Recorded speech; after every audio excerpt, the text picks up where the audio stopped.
Okay, good morning and welcome to today's session.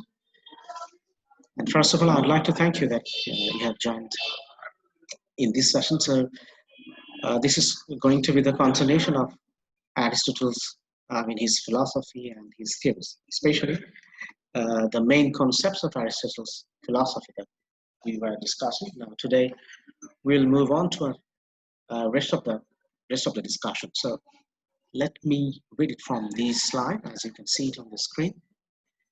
Now, in this slide, it says, when it came to biology, Aristotle proposed that all life originated from the sea, and that complex life came from a gradual development of less complex life forms.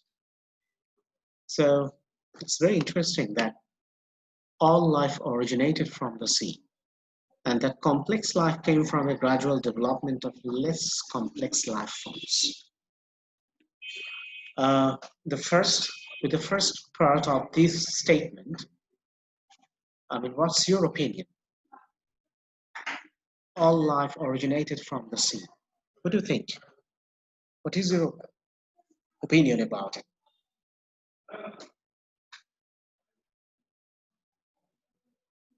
Can you tell me? Hello? Okay,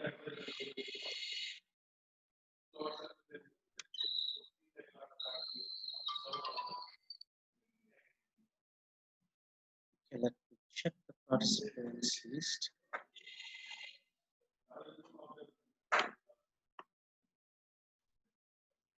Dipti, can you hear me? Dipti? Yes, sir. Okay, tell me. All life originated from the sea. Do you find it interesting? Or do you believe that?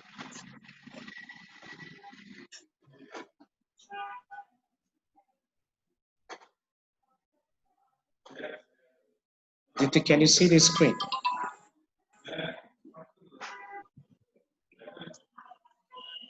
Dipti, can you see the screen? Yes, sir. Then tell me, all life originated from the sea, and that complex life came from a gradual development of less complex life forms. So from this statement, we have two parts. One is sea, another one is less complex life forms. So which part of this statement that you agree with?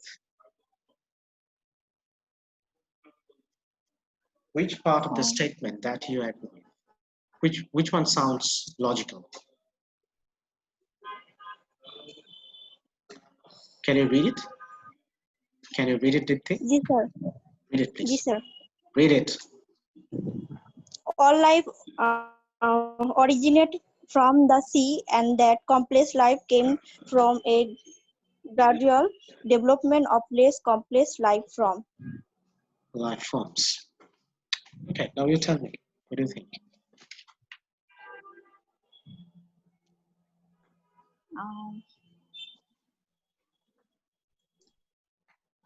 Sorry, sir. Okay, who can? Tabassum. Can you please contribute to the discussion, Tabassum? What do you think of this statement?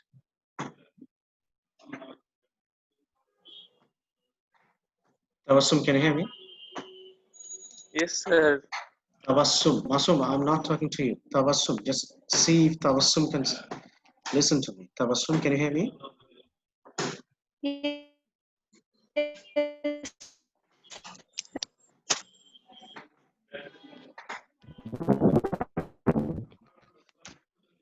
Riazul, could you please explain it? Yeah. Riazul? Yes, sir. Yes, sir. Riaz, are you there? Riazul Islam, Hello. can you hear me? Yes. Hello. Riazul sir Islam, আমি শুনতে পাচ্ছি sir আমি আপনাকে okay, explain it. Explain it, Riazul. Sir আমার মনে হচ্ছে sir sir C থেকে সৃষ্টি হচ্ছে স্যার এটা আমি মানে শিওর বুঝতেছি না বাট আমার মনে হচ্ছে পানি বুঝাচ্ছে এখানে স্যার আমরা দেখি যে আমাদের হিউম্যান যে স্যার মানে আমাদের শরীরের একটা অংশ 90% এর মধ্যে প্রায় স্যার পানি স্যার বলতে গেলে স্যার এখানে হয়তো এটা ইন্ডিকেট করতেছে অথবা আরেকটা জিনিস হতে পারে স্যার এখানে gradual development of complex from less complex অথবা পরে পানির সাথে হয়তো অন্যান্য বিভিন্ন উপাদানগুলো হওয়ার পরে এটাকে কমপ্লেক্স ধারণ করছে প্রথমে সিম্পল টু ধীরে ধীরে কমপ্লেক্স এটা মনে হচ্ছে স্যার আমার Okay, that's great. At least you tried well. Okay, now first part is okay, that he thought that life actually it evolved from the sea, because sea is it's very vast, and I mean it's a huge container of water. So saying this, maybe he thought that all life actually it came from sea. And the second part of the statement is that complex life came from a gradual development of less complex life forms. This is very scientific, and this one is very interesting. Actually, he's talking about evolution, that how actually this evolution it happened. All we know that scientists, those who are evolution theorists, so according to evolution theories or the creation of the world, so scientifically they are trying to prove it that all the animals that we can see, for example, even human being, at the very beginning, at the very first stage of the creation of the living forms, it was a kind of animal, or rather I should say it's a cell, just one cell, এক কোষী একটা জীবন থেকে শুরু হয়েছে. And then later on, with some process, and also I mean because of the atmosphere and different other external and internal factors, now that one cell it was divided into 2, then 3, 4, 5, and this way millions of different kinds of cells. Now we have got these forms, like we have different kinds of animals, we have different kinds of trees, we have humans, and all these living forms that we can see today. It is started from one cell, that is being, a single being, that is one cell, that it has only one cell, and later on now it is more complex life forms. That is the combinations of millions of cells. That's why actually we can see different shapes and sizes of different kinds of animals. Understood? Have you got it now? Yes, sir. Okay, so that's the evolution. So this is very scientific. I don't know actually how it came to his mind. So Aristotle actually, he introduced this idea, and this is more or less actually in one way or another way that is true. This hypothesis would later be proven true by Charles Darwin. You remember Charles Darwin, his evolution theory, and also the evolution of human species. So he talked about all these things. But before Charles Darwin scientifically he proved it, but Aristotle actually he started this hypothesis thousands of years back. And a huge number of biological observations and experiments. So through different kinds of experiments and biological observations in today's modern world, with the help of modern equipments and technologies, we can say that yes, that's true, that the gradual development of less complex life forms, because of that now we can see these complex life forms in the world. Now, next slide. Aristotle believed that when trying to determine the fundamental nature of reality, the only place to begin was with basic axioms. That means if you really want to begin something, if you really try to determine something, to fix something, the fundamental nature of reality, that means if you really want to grab your hold of the reality, then you have to start with some basic axioms or basic hypothesis. Now, one such axiom was the principle of non-contradiction, which states that a substance cannot have a quality and not have the same quality at the same time. So you see, this is his hypothesis. That is a non-contradiction. So you have to have one hypothesis without any contradiction, one axiom. And then this is an example of an axiom that he says that same quality at the same time. So one thing cannot have the same quality at the same time. So it may change. Aristotle would use this concept not only as an important beginning point for natural philosophy and metaphysics, but also for the basis of symbolic logic. I told you that Aristotle, he also developed logic. So that is called symbolic logic. So in logic, he also used this way of analysis, this scientific, you can say, advancement to prove anything. So that was his way, which he was the first to establish. Even though an axiom can be proven, it is something that we assume to be true because it seems to be self-evident. And this allows us to move forward in establishing an argument. So it cannot be proven. It is something that we assume to be true. So this kind of hypothesis, when actually we started, you cannot prove it. And sometimes, and he says that it seems that that is self-evident. That means it in itself, that is the truth, that is the fact. So it doesn't need any proof or any kind of scientific explanation. Okay, so self-evident means you don't have to prove it. It itself is true. And this allows us to move forward in establishing an argument. So when you take something, take a hypothesis, and when you think that that hypothesis is true or that axiom is true, then you have established the very first phase of the argument. Okay. Now, let's talk about logic. What actually Aristotle is talking about logic. Through symbolic logic with Aristotle, he had our first attempt to evaluate validity in reason. Evaluate, look at the phrase, evaluate validity in reasoning. So if you really want to prove that something is valid or something is true, then you have to take an attempt to evaluate the validity, and you have to do it by the use of reasoning, logic. So you have to use logic to evaluate or to estimate the validity or the justification of something. So if you really want to justify, or if you really want to get the justification of anything, then you have to use logic. If, for instance, so here is an example. He said all insects are invertebrates. So this is our first premise. If you take it, all insects are invertebrates. So is there anyone who can tell me what does it mean all insects are invertebrates? Do you have any idea?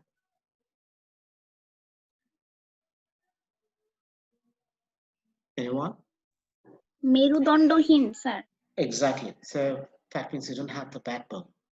So all insects are invertebrates. That is our first premise. And the second premise is all invertebrates are animals. Take a look at it. Okay? It's very easy. It's not difficult to understand. Just look at this. Insects are invertebrates and animals are invertebrates. So if insects are invertebrates and all invertebrates are animals, then insects are Animals. Exactly. So that's the logic. Okay, so is a second premise, then our conclusion that all insects are animals is a valid conclusion because it follows from the premises. So we have two different premises, premise 1, premise 2, and then we have the synthesis of these two, and later on we have got this hypothesis, and you can say that that is valid. So this is actually you're evaluating the validity of your reasoning, and thus actually you can have a hypothesis. So that is the thing. That is the premise that you have to believe in, that all insects are animals. So this has nothing to do with the truthfulness of the premises. So this is very important, and please note it, remember it, that all invertebrates are animals and all insects are animals. That means, all insects are invertebrates and all invertebrates are animals. That means all insects are animals. It must not be true.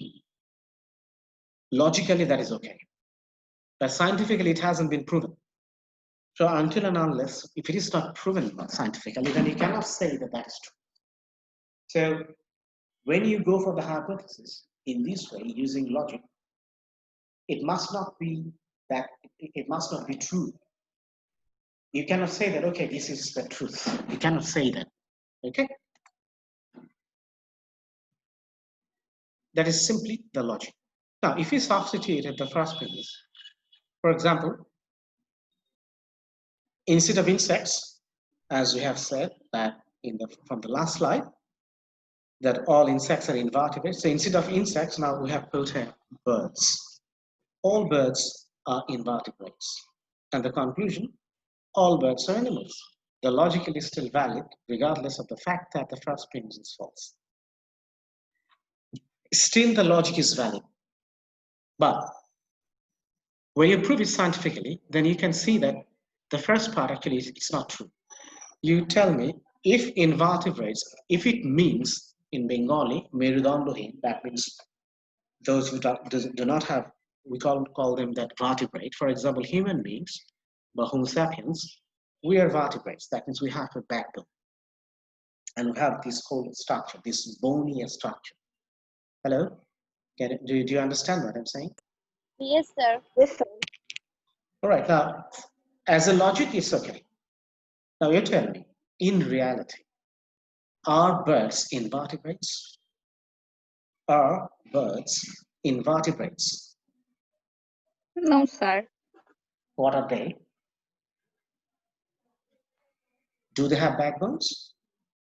Birds, do they have backbones? Yes, sir.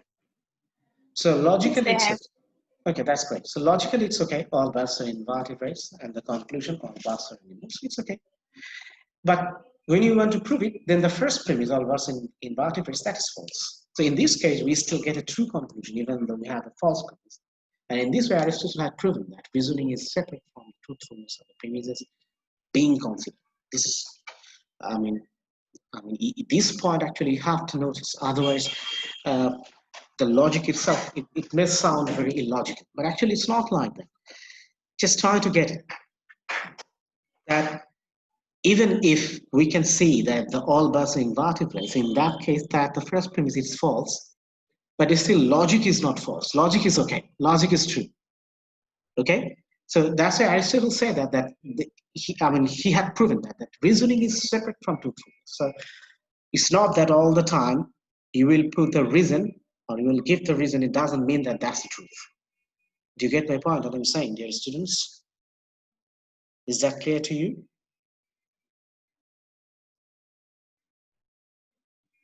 I mean, something is logical, it doesn't mean that that is truth. Got Yes, it? sir. অর্থাৎ যুক্তির খাতিরে আমরা অনেক কিছু দেখাতে পারি, কিন্তু যুক্তিতে সেটা সত্যি মনে হলো কিন্তু সেটা যে সত্যি হতে পারে এমন কোনো কথা নেই। যৌক্তিকভাবে it's okay, that's logical, but it's in reality it's not that always, that's the truth. So that's why he's saying that reasoning and truthfulness, they're separate things. Using logic and finding truth, I mean, it must not be that your premises are always their truth or their fact. It must not be like this. It can vary. So a logical argument could have false premises and a true conclusion, but true premises would always lead to a true conclusion. Interesting.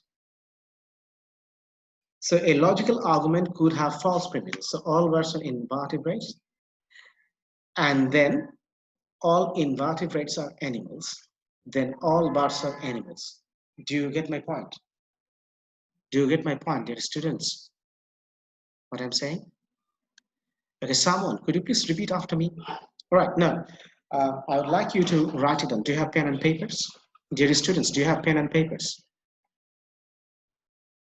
Dear students. Yes, sir. Do you have pen and papers? Please write down.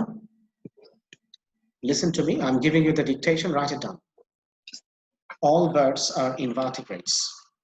You can also see it on the screen if you're confused about the spelling. So you can take a look at the spelling from the screen. Invertebrates. All birds are invertebrates. All of you, I will ask you to turn on your video and then you have to show me the page on the screen. I would like to see it. Write down. All birds are invertebrates. Have you finished writing? Yes, sir. Okay. Rajal, Misbah, Mori, Muntasir, Nishat, Ryan, Saidul Islam, Shamima. Yes, sir. All of Yes, you, sir. write it down. Tabassum, Zainab, Rose. Keep writing. Sir. When you finish writing, then let me know. Okay, all birds. Yes, sir. So right before this sentence, premise 1. Premise. Premise 1. Hello. All birds are invertebrates. Just write premise 1 right before it. এটার আগে লিখে রাখো দিয়ে একটা colon দাও. Premise 1 dash all birds are invertebrates. Okay? Is that okay? Okay, sir. Yes, sir. Okay, now second premise, premise 2. All invertebrates are animals. All invertebrates are animals. Be careful about your spelling. If you're confused, take a look at the screen and write the correct spelling because it's being recorded. So You need to be careful about it. Done. Premise 2. All invertebrates are animals. So if all birds are invertebrates, and if all invertebrates are animals, then all birds are. Premise 3. All birds are animals. Animals. All birds are animals. When you finish writing, then show it to me. Premise 3. All birds are animals. Show it to me. Please turn on your video, all of you, and show me that you have finished writing. Anushka, could you please turn on your video and show it to me? Anushka, Rahan, all of you.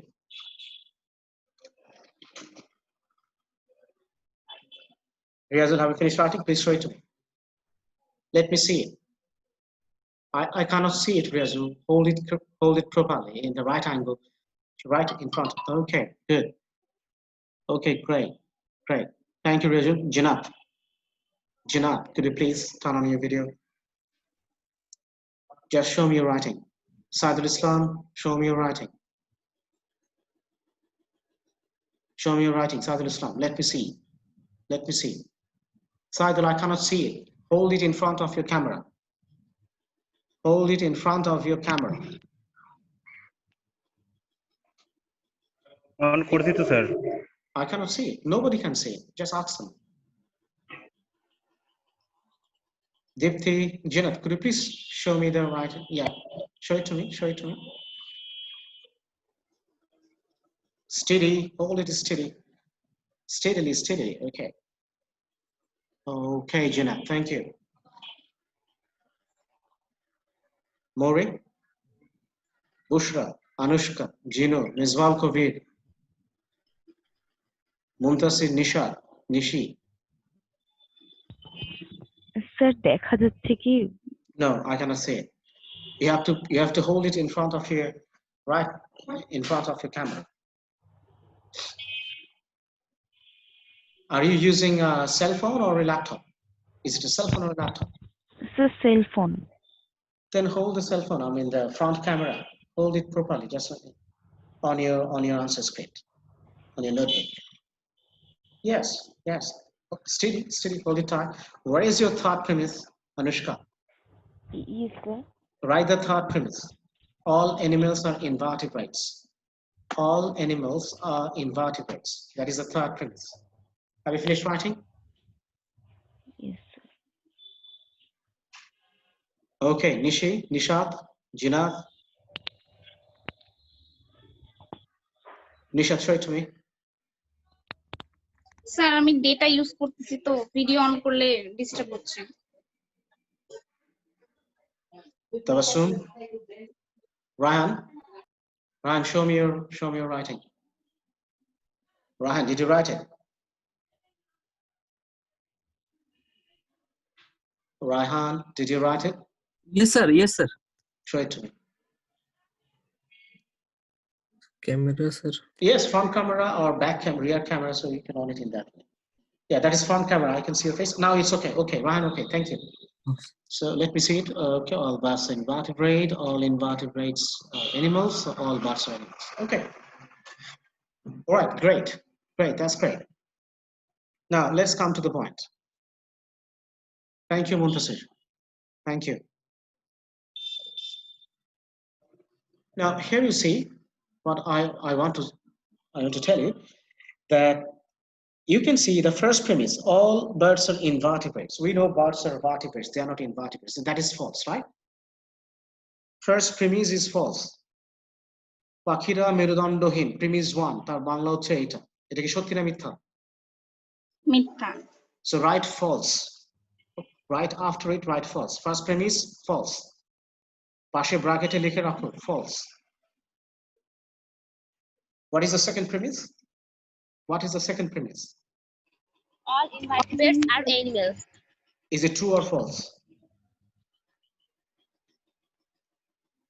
All invertebrates are animals. সকল অমেরুদণ্ডহীন। Yes, that's true. Okay, write true. True, sir. True, write true. Within the bracket, write true. So first premise false, second premise true. Now the third premise, what is it? What is the third premise? So all birds are animals. So, Now you tell me, is it true or false? so true. Excellent. True, sir. Excellent. So you see, this is the thing. Logically, sometimes one or two premises or more than two premises, they might be false. But the conclusion, or you can see the third premise, or you can say the, the conclusion that we have got after the synthesis of all the premises, you can find that even one or two premises are false, but the conclusion, it might be true. So you can see all birds are animals. That is true. But our first premise, it was false. So you see, the logically something is okay, it doesn't mean that it has to be true. And logically something is false, it doesn't mean that that is false. The conclusion cannot be true. So we need to be very careful. We can also do this in the research, this logic, this approach to researching a particular subject or topic. So you can use this approach for your research work, okay? Is that okay? Okay, sir. All right, let us jump to the next slide. Now, Aristotle's ethics do not deviate greatly from Plato's place in that they are agent-centered ethics, in which the moral agent determines the right moral action. So you can see Aristotle also believed, just like Plato, that it's agent-centered ethics. That means for ethics, you need an agent, catalyst. You need something to be motivated, inspired. So that is agent-centered ethics. Aristotle also, he also complied with these kind of feeling. The same thing, okay? That determines the moral, any kind of agent that determines the right moral action. So Aristotle thought that no rules or appeal to consequences could possibly give a person correct guidelines in which to respond to all situations. His ethical viewpoint was largely disregarded in the medieval period, where it was assumed that ethics had their basis in the will of God. And in the early modern period, more materialistic views of ethics began to compete with religious concepts. So you can see, in the medieval period in Europe especially, they believed that ethics, that's the will of God. That means without the will of God, you cannot do good or bad, so you don't need an agent.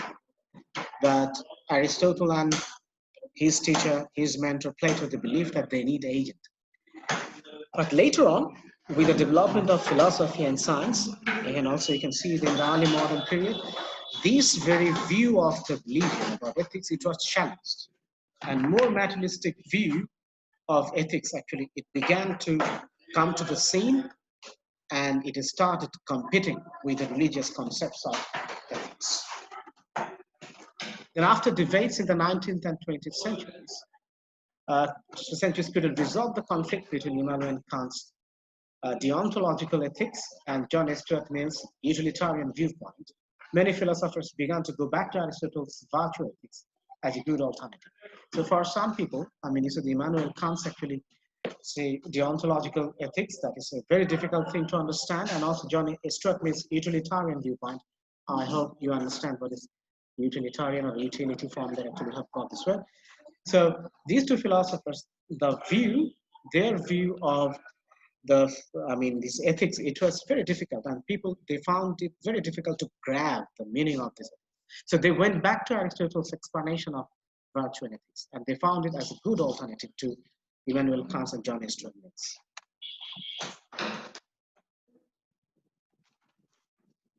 Now, here you can see the eudaimonia and virtues. Now, Aristotle thought that the goal of human beings in their search for happiness was to reach eudaimonia. So we have already talked about it, not about this eudaimonia, or a state of flourishing, that means the personal development or the flourishment that will happen, we call it eudaimonia. He agreed with Plato that virtue did not necessarily lead to a better life, but he did think that in order to achieve a true state of eudaimonia, aiming for virtue was necessary. A true state of happiness, a true state of self-satisfaction or flourishment. If you really want to enjoy, then this virtue, it's needed. But otherwise, virtue didn't necessarily lead to a better life. So if you have virtue, it doesn't mean that that will lead to a better life. That is the belief of Plato, and also it was the belief of Aristotle. So both of them, they agreed on this. But if you really want to achieve some satisfaction, happiness, that is the state of eudaimonia, this philosophical happiness, if you really want to achieve it, then of course you have to have some kind of virtue. Otherwise, you'll not be able to achieve it. So Aristotle thought that the way to identify a virtue was that it was a middle ground between two vices in opposite directions. Now here, one interesting point which has been introduced or initiated by Aristotle, and you will find it quite useful in your personal life, in your day-to-day life, and also religiously, it also has been prescribed in different religious scriptures. You can see it there. As it says that Aristotle thought that the way to identify a virtue was that it was a middle ground between two vices in opposite directions. So there are two different kinds of vices in two different extremes, but you have to choose in between. So we cannot go, or we shouldn't go for the two extremes. Rather, we should stay in between, the middle path, Madhyapantha. Got it? Dear students, have you understood what I'm saying? Understood? Now here is an example. We will talk about it in a separate lecture, and you'll find it quite interesting, I believe. So we'll talk about it. That is called golden means. So we'll talk about this golden means or golden rules another time. But here, eudaimonian virtues, let's say for instance, temperance was identified by Aristotle as a virtue. So temperance, or in Bengali we call it mithachari, or you can say, staying with in between. Temperance. So temperance was identified by Aristotle as a virtue. And the very definition of this term implies taking things in moderation. So you will take things in moderation. You will not take things excessively. Yes. Hello?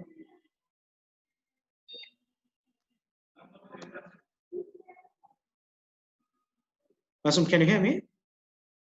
Is it okay? Okay, sir. Okay, that's great. That's great.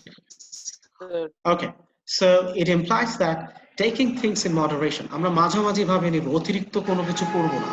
Temperance এর মধ্যে থাকবে। That is the idea. Moderation. আমরা বলি না moderate ইসলামের কথা অনেকেই বলছে। You may believe it or not, or you may agree with this point or not. So you have we can differ obviously, but there is a term called moderate Islam or moderation. That means in between. That means you will not go for anything excessive. You will not be extremist. So that is also the suggestion actually given to us by Aristotle himself.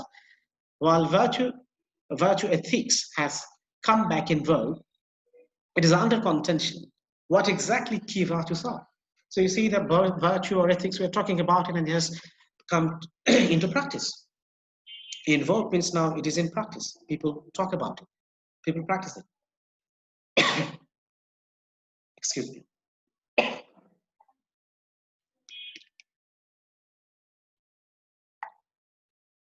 So it is under contention. That means there is a debate about it. People are talking about it. So it's not always that people are always agreeing about this virtue ethics. So what is the point? What is happening here actually? So he has given some examples of some of the virtues like temperance, justice, fortitude, courage, then liberality or levity, magnificence, and magnanimity. So these are some of the examples of virtues. I hope that you know most of the meanings. Maybe fortitude, that you don't understand. Fortitude means patience, dhorjo.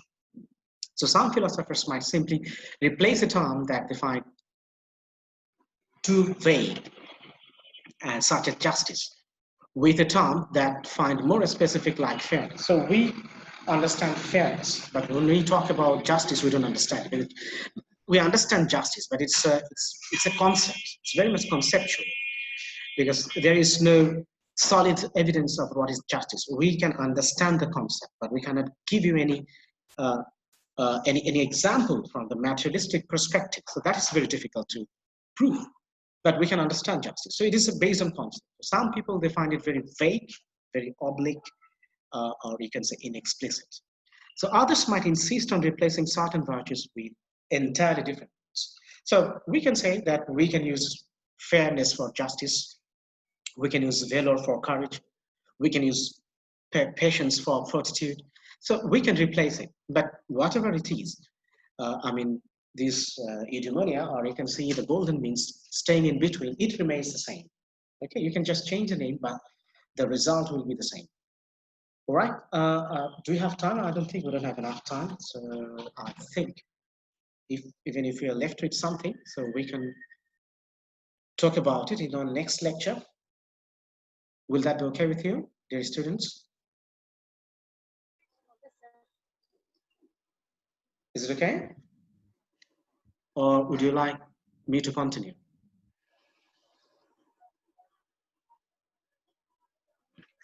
Sir, Yes, please. If you have any question, please. sir, eudaimonia and utopian society. Sir কথাগুলো শোনা যাচ্ছে না, কাটা কাটা আসতেছে। Sir, Yes, I yes. want to know the, I mean, the purpose of eudaimonia and utopian society are same. Utopian society that you want to say? Yes, sir. No. Eudaimonia and utopian society, sometimes you can see this in the utopian society. You can try to achieve the eudaimonia. I mean, as Plato, I mean, he suggested, he talked about utopia, where everything will be perfect. So you have to achieve some virtues there, because without certain kind of virtues, it's not possible to flourish yourself, and you cannot enjoy this eudaimonia or this kind of upliftment, personal edification. You cannot enjoy it. So in one sense, in utopia, eudaimonia is there. You can achieve it, because if obviously, and of course, if you have that kind of society, but in reality, it doesn't exist. So that's actually, we don't have any solid evidence that whether actually in that European society is there, in that utopian society, people are enjoying eudaimonia. We cannot say that. So it is not possible. But in any way, in some cases, you can say, if there is a utopian society, then why not eudaimonia is there? That can be a question. Thank you. It's a nice question. Thank you. Okay, sir. All right, anything else? If you don't have anything else to say, then in that case, I'd like to call it a day, and we'll talk about more of it in our next lecture. Okay? Okay, sir. All right. Okay, sir. Thank you very much. Thanks for joining, and Welcome, sir. Walaikum Assalam. Take care of yourself, and have a nice day. Bye. Assalamualaikum, sir. Walaikum Assalam. Take care.